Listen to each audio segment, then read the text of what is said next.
So that way when aliens find this audio in the future. As soon as he says I'm recording, you bring up aliens. They have dog noises to listen to, which is probably the best thing we have to offer. Are we going to start? Okay, well, introductions. Yes. This is the podcast, Friends Living Well. Friends Living Well, and here we are doing exactly that. Nikita Mahone. Yeah, Nikita Mahone. She's a licensed professional counselor with a bunch of other acronyms. Yeah. I'm Kelsey Hunter. I'm a BCBA. More acronyms. Acronyms. All acronyms. Disclaimer, this is not therapy. We cannot diagnose. If you need therapy or diagnosis, go to a licensed professional and not a podcast. For fun only. This is for fun only. And to help promote our business, which is really cool. And I'm going to say our because I'm joining it. And what's yours is mine. It was mine is yours. Right. That's like the commercial that we just shot. I didn't realize that until Sandy sent us back the footage yesterday. Yeah. And I was like, I'm one of the owners. She said that. And I was like, what does that make me? Right. I'm not an owner. No, you're the... You gave birth to the idea, but I'm just one of the caregivers.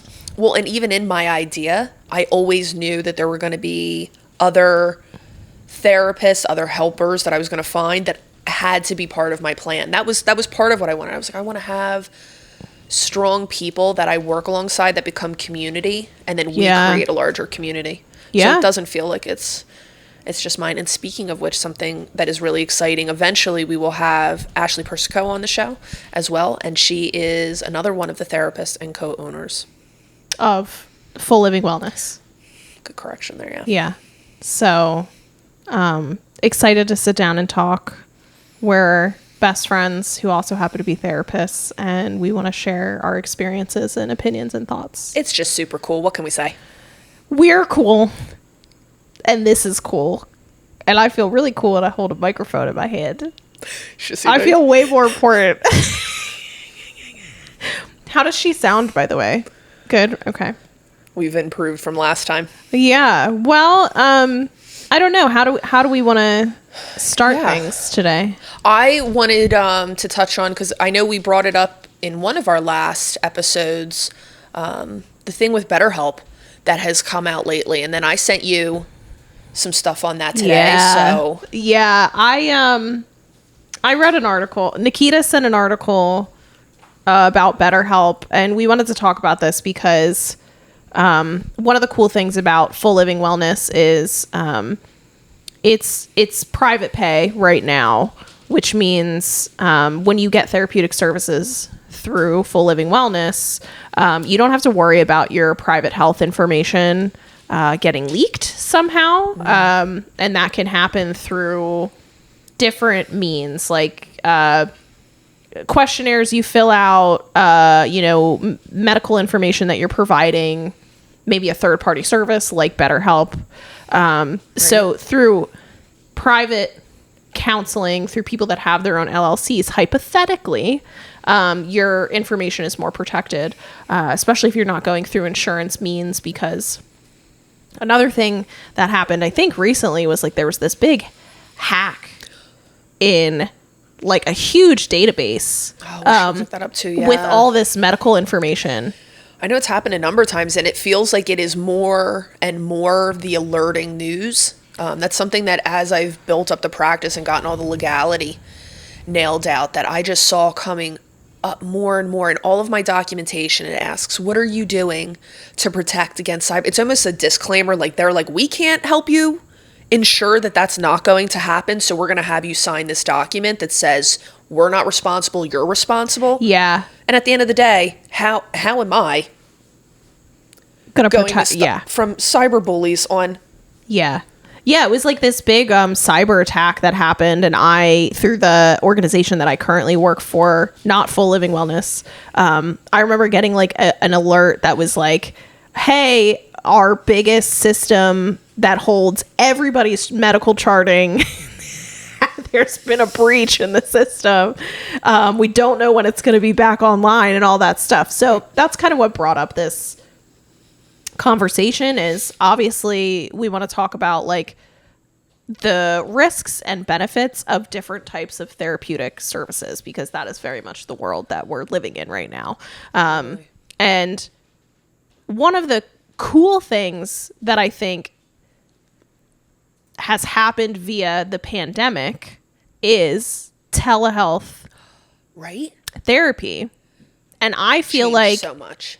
right. And I feel like BetterHelp was like born in the midst of the pandemic. Absolutely. Right? Because, and I was working in the pandemic. I was working in public schools at the time, but everything shuts down. And then all of a sudden, like therapists, OTs, SLPs, psychiatrists are like, how do we work? Right. How do we make money? And how do we service this? All of like, us, everybody. yeah, like what do we Overnight. do? Yeah. So we had to find unique ways to provide our services. And so I think it was like, oh, BetterHelp was kind of born out of this like really great need. And it's, for me, and you tell me if you agree with this or not, like it has pretty much fundamentally changed the way a lot of services are provided now. I mean, that's my favorite thing about the pandemic, is that it gave us a really good image that I think has made all of us question how we live. Do we need to be giving so much of our time and energy to a 9 to 5? Is there a better way to have a balance? And I mean, all of us are always saying that, right? Like, how do I have in the pandemic? In some ways, there was a lot of not great experiences in that, but having an offer for a better balance there Yeah. Oh, yeah. taught people a lot of things. And I think that's why I'm still hearing stories of, I know this is happening in Philadelphia right now, where a lot of the government buildings and staffing are being told that they have to now come in Yeah. full time. Yeah. And they're still getting fights on that, Yeah. which Oh, totally yeah. makes sense, because people are like, I have kids, I have pets that I have to now get care for, and I can do my job. Yeah. I've shown that for the past 3 years. Yeah.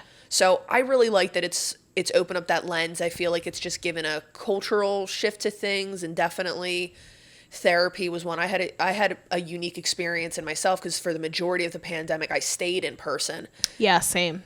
And then it was only really when things got back to normal that I went into telehealth and decided to go into private Oh, practice. interesting. Because my experience was when the initial shutdown happened, I was in schools. And so we were like, well, we literally can't go in. Yeah. So we were like, how do we do this via telehealth? But once things opened back up, then we were just in person and working the majority. But I think that it's like one of those things. And now that I work mainly telehealth, majority telehealth, I couldn't go back. I like my capacity to go in person and do something for 8 hours straight with no break. I like literally, I'm like, I don't know how people do that. Especially every day. I could get a hybrid mix of wanting to every day. Yeah. It's such a dedication.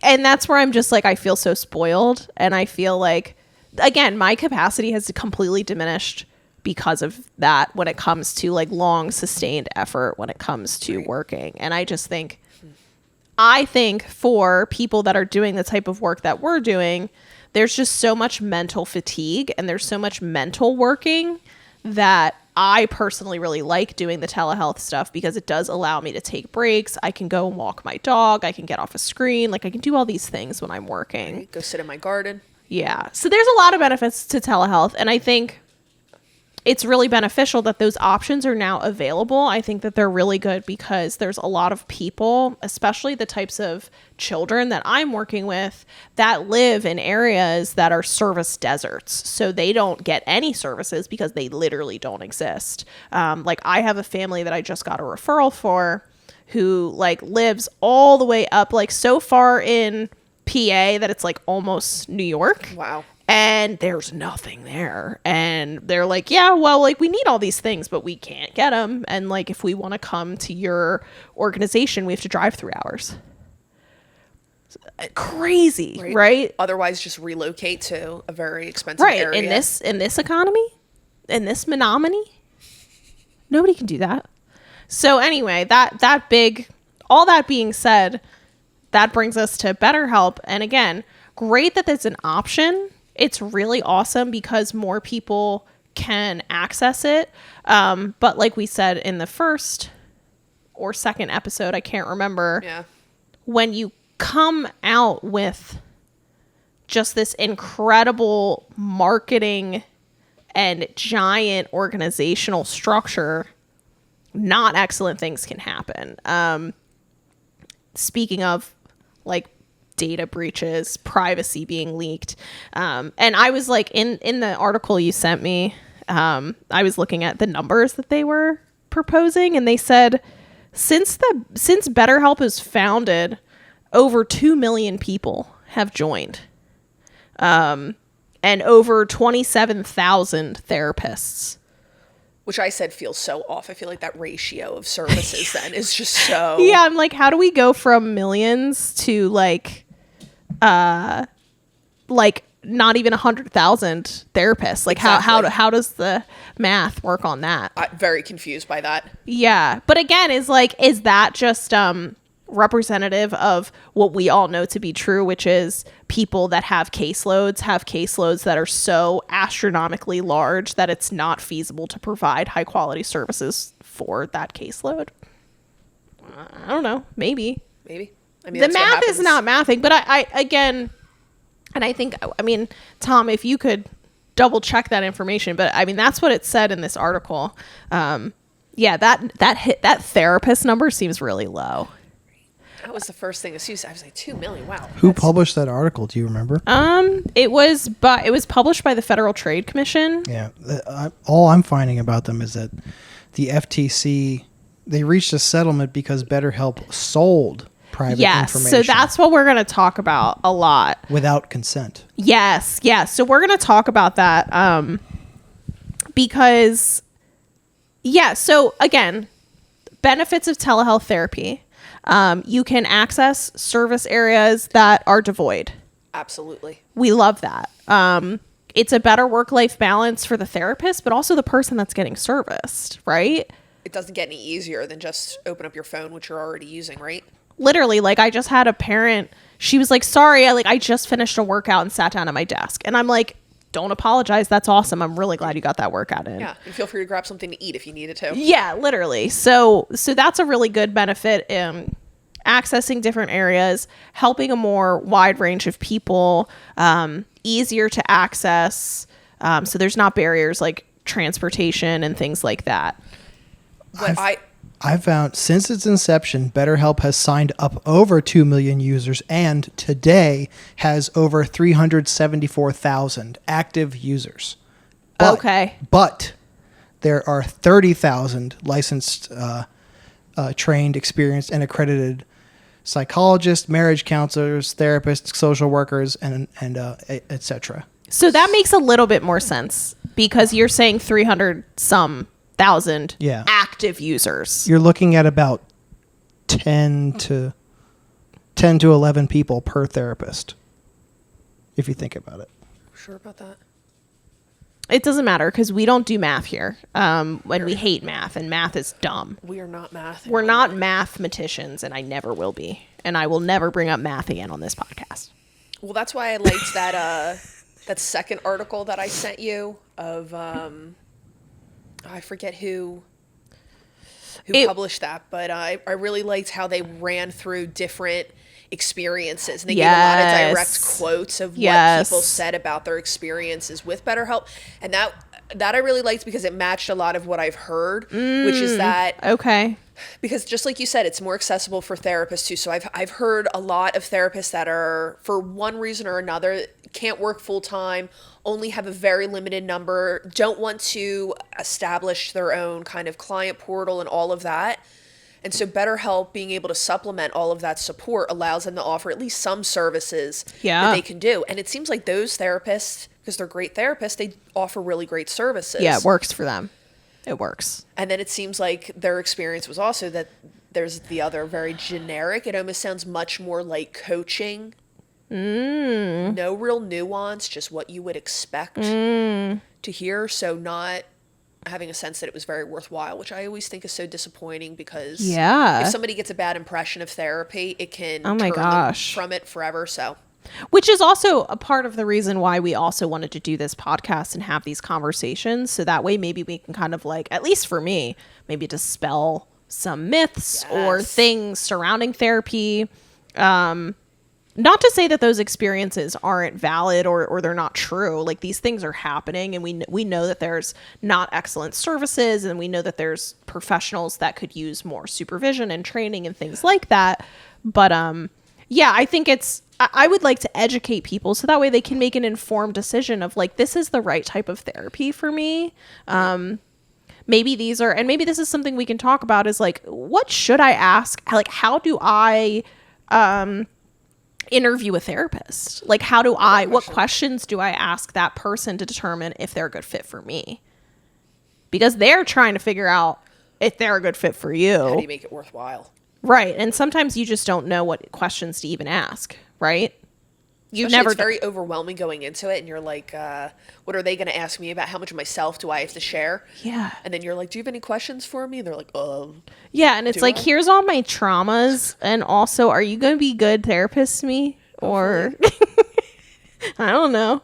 But yeah, so I think we should come back to the experiences with BetterHelp, but if I can, Go ahead. that piece that you said about why we're doing this and what the podcast is for in that way, I think it's exactly as you said. This is always changing. We are always learning how to be better helpers and providers.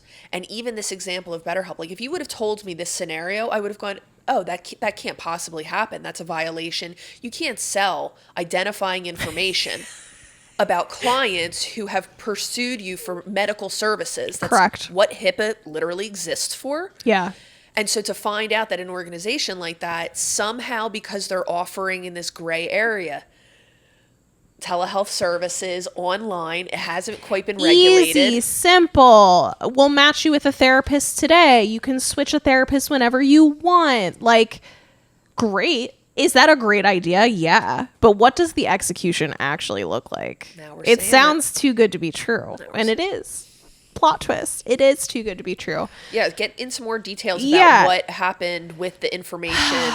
Yeah, so I think the biggest gripe with BetterHelp, personal gripe, professional gripe, is that, and I think that this also we could talk more about like economics and things like that, but it seems like they almost kind of have like a monopoly over like telehealth therapy, right? Like they are the Everybody knows name. them.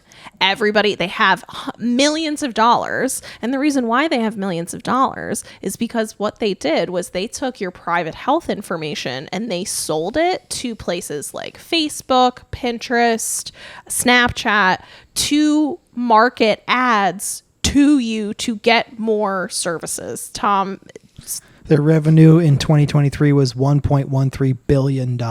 right. With a B, billion. There's so B with a billion, capital B. So here's kind of what happened, and this you can look this up. I'm There's still sitting with that. 1 billion as in ballin'. 1.13, and that's an 11% increase from the previous year. So they're crushing. Right now. yeah, Huge jump in a year. yeah. Wow. I wonder what white male CEO what his bank account looks like. He's just rolling around with money right now. He's like, that's my fetish. I'm talking to my therapist about it. I don't like his face. Oh, it is a guy. Is it a white guy? Did Kelsey call it? Can we insert picture? Can we do the meme? That's me. That's this guy.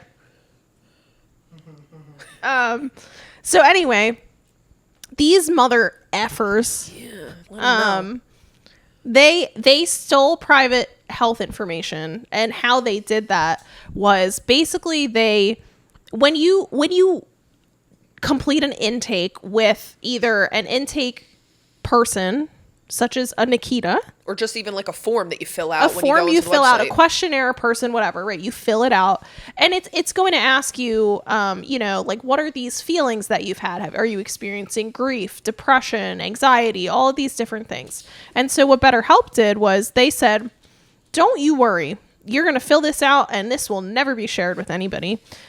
Which is what people would typically think. I think that's probably a stereotype that most people know to some degree or another, is like, I can go to my therapist and say anything, and Yeah. for the most part, things are going to be safe other than... Outside of like murder and like outward breaking of laws and harm to self or others. So they basically, you filled out these questionnaires and they gave you kind of these confidentiality statements about like, don't worry, we're not going to give this to other people. We're protecting you. Yeah. And so, but the thing is what actually happened was and there was a couple examples in this Federal Trade Commission settlement that they provided. One of them was that, through these means, they uploaded the email addresses of current and former customers and uploaded them to sell those people with those email addresses and their friends ads related to BetterHelp to generate more revenue for them. Makes so much sense too, right? If you have a friend that goes, oh, I'm using BetterHelp right now. Yep. Wow. For anyone who signed up between August 1st, 2017 and December 31st, 2020, sold things such as their names or clinical data from sessions to third parties. I didn't know that. I didn't read that piece. But the other piece that was included in the settlement, and again, these are just two examples, right? This is a huge settlement. I'm sure you could pull it up and actually read the like minutia. But the other thing was that they also sold the email addresses and IP addresses. So like they literally know where you live, right? So these how to get a hold of you, where you live. So scary. Probably like your income and stuff like that, because Yeah. there's so many personal questions that make so much sense, but they get asked in an intake. What is where else have you gotten services? Who's your doctor? What medications are you currently on? Yeah. Where else do you go for support right now? There's so much. Who's your emergency contact, right? So now you have my email and you have my address, but you have my mom's address and my sister's address. And then you're taking that information and you're just selling it to the highest bidder. And that's why they have so much revenue. That's why they have, billions of dollars that they're working with, because they are stealing this information. They're funneling it into advertisements to get more people, like people that are listening to this, watching this, and their friends. And y'all know that if you have a phone right in front of you and you're talking about BetterHelp and your microphone's on, that ad's about to come up in about 45 seconds. So Next time you're on Instagram. yeah, so sorry, because we're actually planting BetterHelp. We're adding to this, but I think it's good to talk about because the Federal Trade Commission, it sounds like they've proposed a settlement, and I don't know if this is finalized or anything like that, but they proposed a settlement of $7.8 million for partial refunds to the people that accessed those services in those dates that Tom had said off camera earlier. And then who does that get paid to? The partial refunds get paid to customers, To the of BetterHelp consumer. directly. Do they have to advocate for that? Do they have to basically say, yes, I understand that this wrongdoing happened, please give me my money, or does it automatically go to them? They put out a statement. Customers received emails earlier summer of this year. Yeah, and I've gotten those emails before, like we were talking about off camera, where like the FTC might say, hey, you might have used this service within this period of time. If you did, fill out this information. Yes. And if you qualify, like if your information matches our information, you might be eligible for money. Well, just behind the fourth wall, producer, literally behind a wall back here, but I received an email about a refund for myself to get it, and it said it was just a yes or no, like, did you use BetterHelp during this time? And I clicked yes. Yeah, and I had, not for BetterHelp specifically, but I had that for just another service that I had used, and they said, like, we have this settlement against this thing, and you might be eligible because our records indicate that you use this service. So I filled it out, and I ended up getting like over $100 sent directly to my Venmo because I filled that thing out because somebody brought a settlement against these people. I think I got like $94 or something. Yeah. So again, partial refund. So again, I think we would have to read the fine print on that, because I think the question I hear you asking is, are we basically like okaying this and kind of like saying like, I'm acknowledging and I am okay with the fact that they took my information and sold it? That's what I'm wondering. And almost just out of big company thinking of, it's almost easier to just say sorry afterwards. I mean, you said they've made how much money off of selling that data, and then they're paying out $7 million. It's a drop in the bucket. It's nothing. Well, and it's a partial refund, right? So it's like, think about the math on that. Partial refund.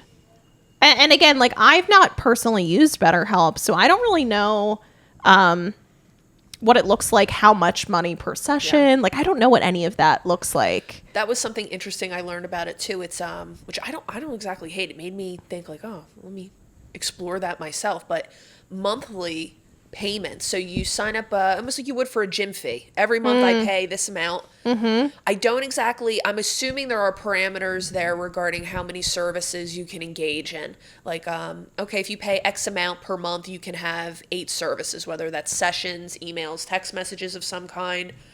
But I thought that was a pretty cool concept as opposed to every single session. Right, just paying. You mean like a la carte, kind of? Yeah, I mean, that's what therapy kind of feels like in a lot of ways right now because, and everybody's packages are very different in that way. But the idea that on a month, I could see that working for somebody's budget, especially if you don't know what you're getting into with therapy. What if one month I need to have twice as many sessions as I do the next month? In my experience, it charged users like myself on a weekly basis. And there were options that if you paid on a monthly instead, you could get like a small percentage discount or something. Okay, that makes sense. But depending on your assigned counselor's caseload or availability or whatever, they could see you twice a week, once a week. Which makes a lot of sense for on the therapist end, right? Because they kind of advertise it for therapists as like, pick it up when you want, take as many clients as you want. And so that actually makes more sense financially, that if they have that revenue coming in weekly, it means that they can pay those therapists out like every single time and they're not waiting. Exactly. And it is private pay. That was another thing that I didn't realize, and I just assumed that they accepted insurance. They do not either. That's part of, at They least don't from what I... Did you do private pay for I that? did. What? How did I not know that? Right? What a rip. The fees were pretty reasonable, especially in comparison to even what I know of what people pay for services with insurance coverage. Right. It was comparable to that. We're talking like 70 to, but it sounds like that's really dependent on the kind of package you're talking about, Tom, in that way of weekly, monthly. Yeah. I think my refund was for about the cost of a week of service. Okay. That makes a lot of sense. I seem to remember my weekly fee was somewhere in the neighborhood of like 90 something. Well, that's what's really cool. Again, this is what is really cool about doing this type of thing is like we're able to sit here as 2 therapists and actually talk to a human being that has actually used BetterHelp. So just kind of explore it ourselves, because there's a lot of reasons about private pay that I got into myself, and I didn't realize that they had I that didn't same- realize that they did private pay as well. Yeah, so I think that that's where what's important for us is that we're helping people become like informed consumers about therapy, and you know how to walk into these scenarios and questions to ask your therapist or an organization that you might be using. Absolutely. I get asked those questions all the time. In the other practice that I'm a part of, I'm a clinical supervisor there. So being a supervisor means I not only have my own caseload at that group practice, but I work with over 40 other therapists there. Okay. And I do a lot of intakes, and then within Full Living Wellness, I see a lot of people come in, and one of the questions that they have for me is, what if my employer, what if some people come in and they're like, I have a legal case coming up or a divorce that I'm anticipating. I don't want this information to be able to come back to me. People that have political ambitions and they're not sure. Military, police. I was going to say, I have a military family that like experiences different mental health diagnoses and needs different supports, and they won't access them because they don't want it to be used against them. Exactly. Which is just the unfortunate state that we're in, I think a lot of progressive things have happened for mental health supports in the last couple of years, right? Like we're talking about BetterHelp. We're talking about, I think, broader discussions. We even just have podcasts now. We have podcasts where we do it, right? So really fun and cool developments, but we're also still living in kind of a state and existence where people are stigmatized still for having mental health absolutely, especially needs. in those responsible roles, right? It's almost like you cannot have any Yeah. errors or lapses whatsoever, and therefore if you keep it quiet. And in reality, those are often the roles where people hold the most in a way that they need to be able to. I even have this of doctors. I've even had doctors tell me, like, I'm afraid of losing certain positions if I get interviewed and asked about this officially. Yeah. Oh, yeah. And so they don't want, everybody wants to show what strength is. And we're definitely still fighting that idea that seeking support for your mental health and bettering your mental health is actually a strength, not something you do from a place of weakness or only because you are in a weakened state. Yeah. Total side note. Did you see, what's Kamala's, running mate? What's his name? Tim Walz. Did you see all the talk about his son who was like showing all this emotion, was like crying in a speech over support of his dad and how proud he is? No. Oh my gosh, this, like, speaking of like talking about like strength and weakness, like all these people online were like, do you really want to elect somebody whose son cries in front of, I just thought that was interesting. I don't think How dare he? I don't know. I don't think we should really delve into too many political. Let's get into it. We can skirt. We can dip a toe in, I think. I thought you were actually going to talk about Simone Biles because of well, that has nothing to do with politics. This is emotions we're talking about. Yeah, we're talking about emotional regulation. Yeah, exactly. And so I think that's politics. I think it's an important thing. I think it's an important thing to talk about because there are a lot of people that could use supports that are provided supports in a way that is easily accessible, but it's also private and it's secure. And people that are working in political positions or in the military or are first responders or whoever would arguably be some of the people that need the most supports. Heck yeah. And so it's really nice that there are options out there for people to access supports in a way that is actually secure. Even as you say that, like, I'm just thinking, me, myself, the fact that something that's so huge about therapy is that it's just a blank slate. Like, you can come in and experiment with any kind of thoughts or feelings or possibilities with somebody else that kind of helps to hold that space with you. Yeah. And the moment that you feel like it's even a possibility of that being at risk or somebody else viewing it, it takes away the safety. Yeah. Of that. That's the whole point, is I can do anything here, so let me do exactly that. Go to all the places that I need to go to. Yeah. And so I can see all of the career ambitions, but aside from that, we want to know this is my space and nobody else can encroach upon this. Yeah, and I think that that's a good point of your therapist should be working with you to help create like a sense of safety and security within the concept of within a session, creating and holding space for you to feel safe, be authentic. And when we're authentic, it's not always pretty and cute, and it's not fun. And I think that if you are, I've learned a lot about intuition, and I've learned to trust my intuition and like even just how my body responds to certain things. Right. You know when I'm like, feel unsafe. Yeah, where I'm like, unbeknownst to me, my body's like, I feel a little uncomfortable. And so I would encourage anybody that's walking into a therapeutic space, part of therapy is like we're doing hard work, right? So lots of feelings of discomfort, emotional flooding and things like that will pop up. But if you're getting more of an intuitive sense of discomfort, I think that that's something to pay attention to, because your therapist should be creating like a really nice safe space for you. Absolutely. Oh, you just brought up so much for me. Yeah. When you said that, I don't know if we want to get into. Yeah. Well, I think I think the reason I brought it up is because one, like Nikita and I in our own friendship and relationship, we talk a lot about intuition. And I think that I've learned a little bit more about my body and my intuition. Like I can think of a very specific situation of like I was going to go travel to see family and I was like dreading it. Like I was feeling anxious and upset, and I was like saying to her, man, like I don't really want to go, and I've never felt like this before. And she kind of was like, okay, but like what is that telling you then? Like if you're anxious, if you're feeling this thing, like what is that telling you about like what you need? Which was so hard that you even felt that way. That's what was the...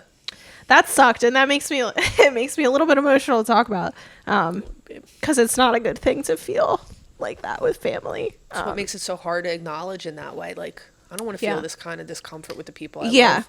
But your therapist should be able, and your friends and people that are your family, you know, should help develop those spaces for you to kind of almost like build that intuition. And I think that that's something that I really value about our friendship, is that we're able to learn those things about ourselves. So I think that that's a cool thing. I see you looking for tissues. I put them out of camera because I didn't want to have tissues. When will we learn? Oh my God. Yeah, but I think it brings up a really important point of like, and maybe we should talk about that more, like safe discomfort versus like... It's exactly what you like. I don't know what words to use. I'm kind of thinking like, what is healthy discomfort versus unhealthy discomfort? I don't know. I love your brain so much.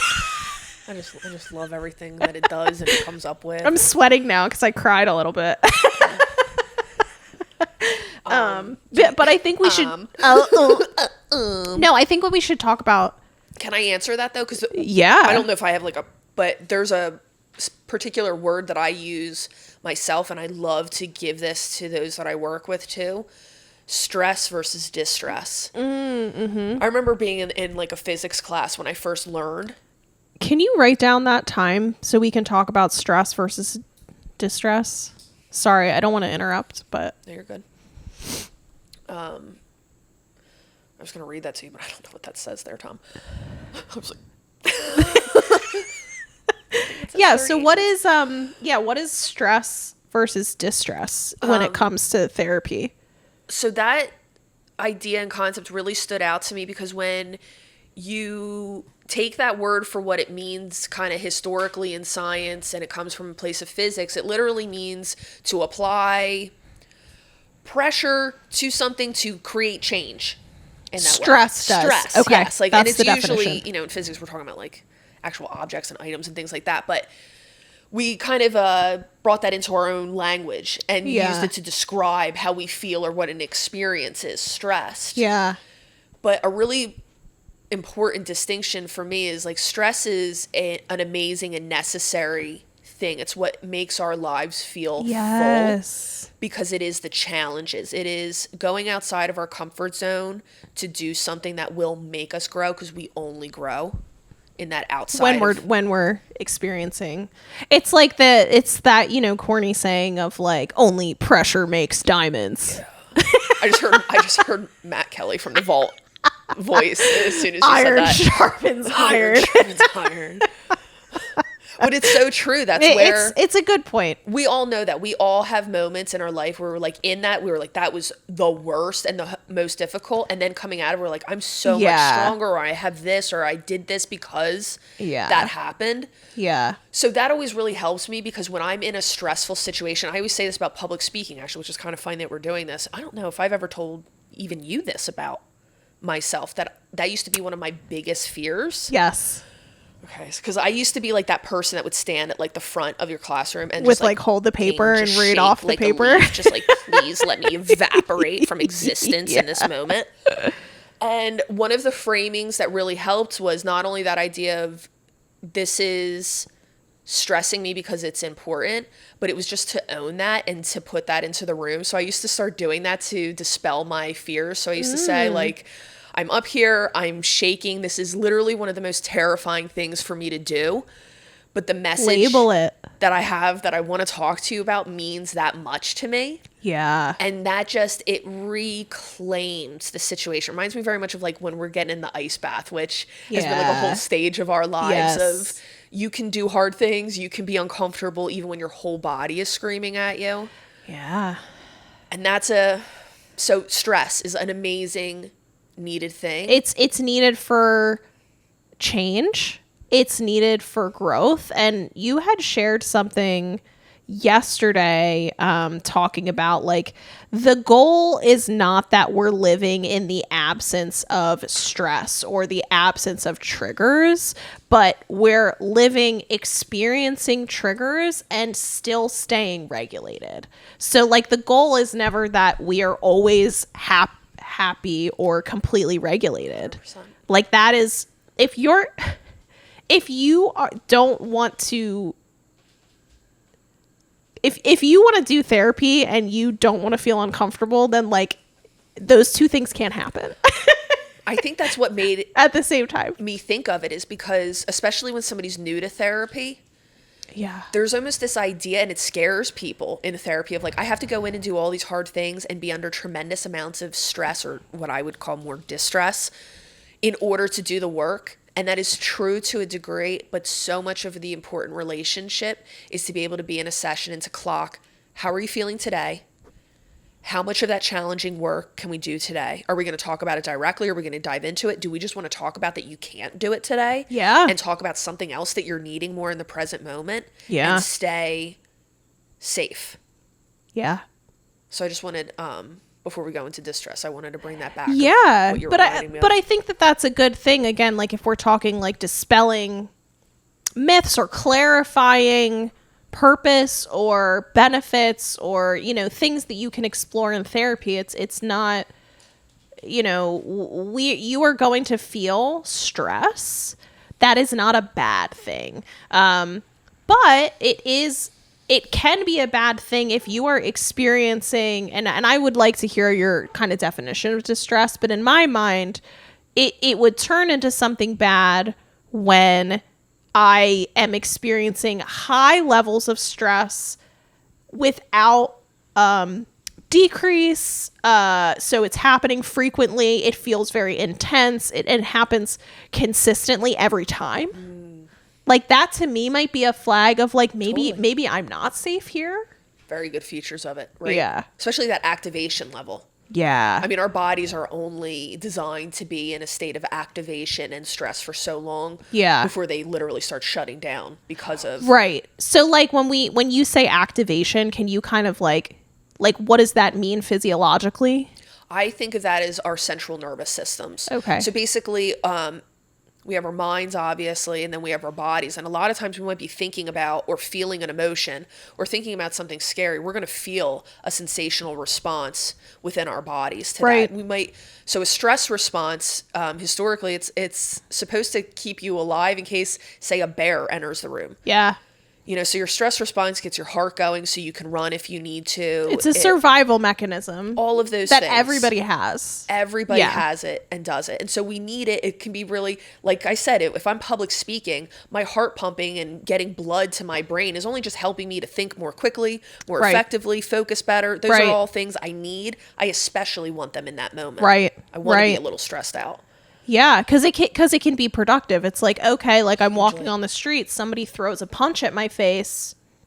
I want to be able to have the muscle response to handle this scenario. Like this is beneficial. You want your body to go there. For me, what happens for a lot of people, everybody, is that when you experience traumatic events or different life experiences, your body starts interpreting some new roots to that.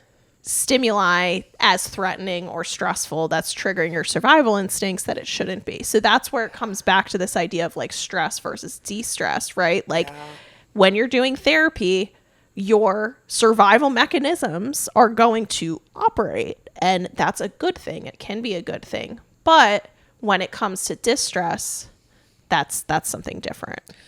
And you said a lot about it, like that activation level of it being too much too frequently, and that those are definite signs of it. Another part of it that always feels so important to me is if I feel like I don't have the resources, or even if I applied all of myself to, like I would not be able to finish this. So it's like if you're given like a work task and you're like, all right, this is going to take a lot of work for me. I have to learn a lot of things and dedicate a lot of my time and energy to it. It's going to be really stressful, but I can do it. It's like a really good thing. You might even like kick ass on that and do an exceptional job because it's so new.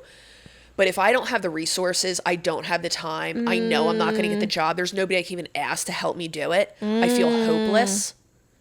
That's the stress. We're not meant to stay Right here place. in there. Okay, that brings me to kind of like an idea of operating within like skill set and competence as the person, right? As also a means of like co-regulation. What do you mean more of it? So when I think about, you're talking about like, I'm going to do this thing. I need to do this thing, and I might not have the resources and so it's not possible. And so I've been looking into and kind of my own practice of this idea of co-regulation that can happen between caregivers and children. And it's prompting them to engage in things that are within their competence and skill set. So they don't need a lot of resources to do it. We know it's something that they can do, but with a little bit of support. And that is a mechanism of like, leads to like deactivation and calmness and regulation in this kind of reciprocal relationship, because it's like you're throwing. And so this book that I was reading, it's called The Co-Regulation Handbook. It's written by an SLP, was just talking about how like if you have a dysregulated child, and again, this I think is relevant for everybody, right? Like even in the context of a relationship, like 4 horsemen of the apocalypse marriage stuff. Like if Tom and I are engaging in activities together that like it's outside of my skill of competence and it's challenging for me, but he doesn't have the resources to support me with it, like I'm going to feel dysregulated. So is he probably. And so is he. And that's not going to feel good for us. And so that's where I think, to try and circle it all back to like distress, is your therapist should be working with you to kind of work within your area of competence, but still growing your skill set. Absolutely. Does that resonate with you at all?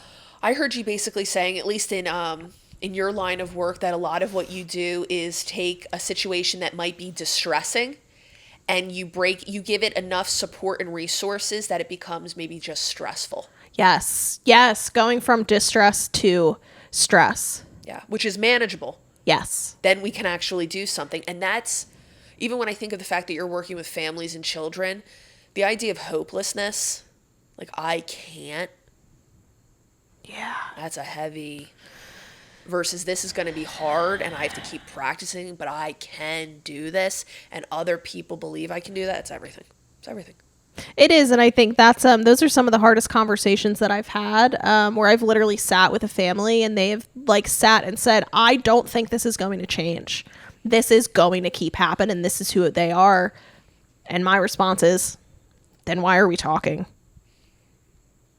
It's not always my first response, and there's definitely more empathetic ways to go about that. But for me, it's like if you are operating under the belief, right? Like that to me comes down to just acceptance. And then we're just like, I got to rewind it back and we got to start all over again. Yeah. Because it's not meaningful for you or the child or me to sit here and try and give you resources and help you work through this thing if you are operating under this foundational like idea that it's not going to change. It's already set in stone. Yeah. So why do therapy? I deal with this a lot with couples too. It's something I have to put out there as like a precedent, especially with my couples that have been together for a long time. Yeah.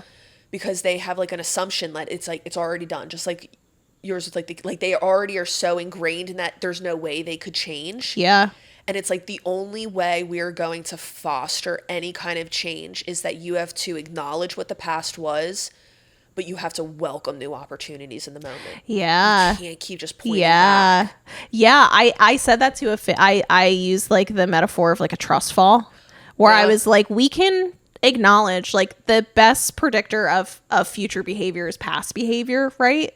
So we can sit and we can acknowledge, like, this has happened. yeah. But I said to a family, I was like, but in this moment right now, I want you to operate as if you have that knowledge and it doesn't matter. And I want you to just go, and I just want you to, like, trust fall and just something. like and hope that it's different. And it worked. Different experience. But they trusted me to make them trust fall into the stressful situation that they were in. And because of the invitation, like, that's what I hear you doing in that, especially as a parent. That's got to be something to be genuinely hopeless about your kid. And so for you to say to them, no, try again, Yeah. be hopeful, Yeah. try something new. That is how you do that. Yeah. That does a lot of benefit to a parent. Yeah. Yeah. And I think that again is also a mark of a good therapist, that they can kind of, like, have that objective. I personally would love to have a therapist that is going to sit back and say to me, I'm going to have hope when you don't. Because I'm gonna make you do stuff even if you feel like it's hopeless. Even if you're not there yet. Yeah. Because if you don't have that, then, like, why would I ever do anything you're saying to me? And sometimes that is the role I play as a therapist, is I see your value, see it plainly, and I know you want to feel that way. Yeah. You even see that it's detrimental that you don't feel that way about yourself. Yeah. But I'm going to believe it for you, to give you just a little foundation of kernel of hope. Yeah. To start asking yourself, maybe I am worthwhile. Maybe that is. Yeah. Maybe Nikita's right. Maybe she. And plot twist, Nikita's always right. And It's a that's gift and a scary. curse. And it's real scary. I've been in so many situations. And we should probably take a break after this, but I've been in so many situations in which Nikita, again, it comes back to intuition, has had this, like, intuitive response to a situation way before me. And I don't know then about way before you. I think you're very extremely perceptive and intuitive as well. I think we're perceptive and intuitive in different ways. And I think that I have you have capacity for things that I don't, and vice versa. I love that. I want to know more, because I've never thought about it this way. I was thinking about it with this one specific relationship that we're both, this one specific friendship type relationship that we are both involved in. And I think maybe we should talk about it after Yeah. the break. But I think I've been in so many scenarios in which Nikita has had an intuitive response that I've heard and received, but then walked away from and then came back to. And I was like, damn it. I should have just listened to her the whole time. That meant something. Yeah. Yeah. You're like my little, what was Pinocchio's conscience? What was that guy's? It was a little cricket guy, right? Jiminy Cricket. You're my little Jiminy Cricket. Except way prettier. That's and gonna not be a my Halloween cricket. costume now. That, or I'm going to be Gabby Garcia. Gabby. That's such a good. Also, shout out to Gabby Garcia Shout out, to girl. finally getting her flowers. And finally, like, and this is for the jiu-jitsu community. Tom's like, I don't even know who these people are. But Gabby Garcia is, like, a very well decorated female grappler who has not gotten enough acknowledgement. Not, girl. And she just took on the first intergender grappling match. She did that. And she basically was like, you know what? People might judge me and they might not like me, but I do whatever I want. Yep. And I'm great because of that. And she was so proud of herself, and as she should be, and doing so many amazing things. Yeah. Yeah, I was really excited about CJ. All right, but Okay, let's take a break, and we're going to come back. And when we come back, maybe we should talk about our different capacities, and we can keep talking about maybe stress and distress. Yeah.